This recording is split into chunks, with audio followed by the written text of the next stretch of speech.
નમસ્કાર વિદ્યાર્થી મિત્રો, ધી આદર્શ હાઈસ્કૂલ વિરાટનગર ધોરણ 10 વિષય ગુજરાતી એમાં આજે આપણે 21મું કાવ્ય ચાંદલ્ય જોઈશું. તો અગાઉના વિડીયોમાં આપણે 19 કાવ્ય સુધી આપણે અભ્યાસ કર્યો હતો. એના પછી 20મો પાઠ એ આ વખતે અભ્યાસક્રમમાં નથી, એટલે આજે આપણે 21મું કાવ્ય ચાંદલ્ય જોઈશું. તો આ કાવ્યનો કોઈ કવિ નથી. તો આ કાવ્યનો કાવ્ય પ્રકાર છે લોકગીત. તો પ્રથમ આપણે પ્રસ્તાવના જોઈશું. લોકગીતનો કોઈ રચિતા નથી હોતો. એમ કહેવા કરતાં એમ કહી શકાય કે લોક સમૂહ લોકગીતનો રચિતા હોય છે. માત્ર એક વ્યક્તિથી નહીં, પરંતુ અનેકોની ઉત્સાહભરી સર્જકતાથી રચાયેલું ગીત, જે કંઠોપકંઠ અને કણોપકણ રીતે કોઈ એક પ્રસંગ કે ઘટના આધારિત આનંદ, ઉત્સાહ, ઉમંગ કે વેદનાની સર્જનાત્મક અભિવ્યક્તિ છે. ઝવેરચંદ મેઘાણી સંપાદિત રડિયાળી રાત સંગ્રહમાંથી આ લોકગીત લેવામાં આવ્યું છે. શરદ પૂનમની રૂપાળી રાત્રિએ ગરબે રમતી યુવતીના ભાવોની ભરતીનો હિલ્લોળ આમાં છે. પૂર્વ ભવના માતા પિતા જેવા સાસુ સસરા, ચંપાના છોડ જેવા જેઠ, ચંપાના ફૂલની પાંદડી જેવી જેઠાણી, વાડીની વેલ જેવી નણંદ, વાડીના મોરલા જેવા નણદોઈ પોતાને મળ્યા છે એનો આનંદ પ્રગટ કરે છે. અંતમાં સગી નણંદનો વીર એવા પતિ માને છે માટે કહે છે કે મારો પરણ્યો તાણીને બાંધેલી નવરંગ પાંગડી પહેરનારો છે. એમાં પતિના સૌંદર્ય અને મિજાજનો પરિચય છે. આ સર્વ સુખને કારણે યુવતી અનુભવે છે કે ચાંદો પોતાના ચોકમાં ઉગ્યો છે. આ લોકગીતમાં કુટુંબ જીવનના સંબંધોનું મધુર ચિત્ર આલેખવામાં આવ્યું છે.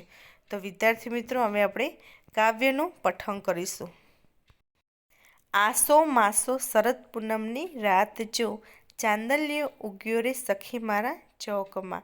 સસરો મારો ઓલ્યા જન્મનો બાપ જો, સાસુ રે ઓલ્યા જન્મની માવડી. જેઠ મારો અષાઢીલો મેઘ જો, જેઠાણી ઝબૂકે વાદળ વીજળી. દેર મારો ચાંપલિયાનો છોડ જો, દેરાણી ચાંપલિયા કેરી પાંદડી. નણંદ મારી વાડી માયલી મેલ જો, નણદોઈ મારો વાડી માયલો મોરલો. પરણ્યો મારો સગી નણંદનો વીર જો, તાણીને બાંધે નવરંગ પાંગડી. તો વિદ્યાર્થી મિત્રો, આ કાવ્ય રડિયાળી રાતમાંથી લેવામાં આવ્યું છે. હવે આપણે કાવ્યની વિગતે સમજૂતી મેળવીશું.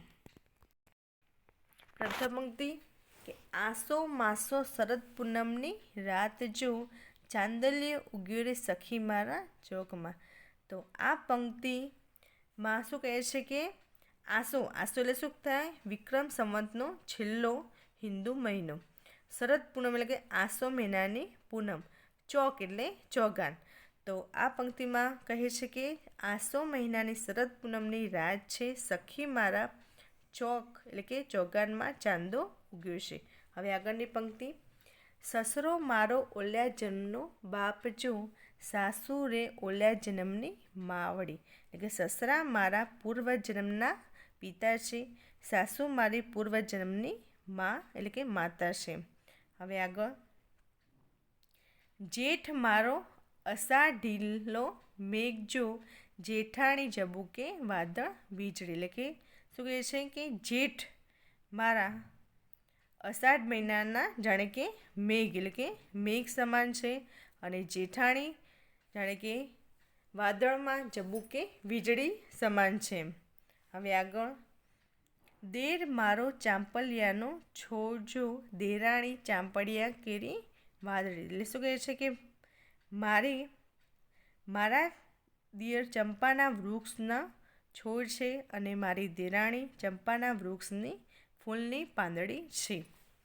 હવે આગળની પંક્તિ, નણંદ મારી વાડી માયલી વેલ જો, નણદોઈ મારો વાડી માયલો મોરલો.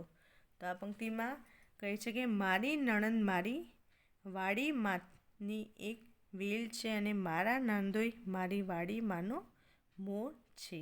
હવે છેલ્લી પંક્તિ, પરણ્યો મારો સગી નણંદનો વીર જો, તાણીને બાંધે રે નવરંગ પાંગડી. તો આ પંક્તિમાં શું કહે છે કે મારો પરણ્યો એટલે કે પતિ મારી સગી નણંદનો વીર છે, તેણે માથે નવરંગ પાંગડી તાણીને બાંધી છે. તો વિદ્યાર્થી મિત્રો, અહીંયા કાવ્ય પૂર્ણ થાય છે. આ કાવ્યનું સ્વાધ્યાય લખવું અને યાદ કરવું.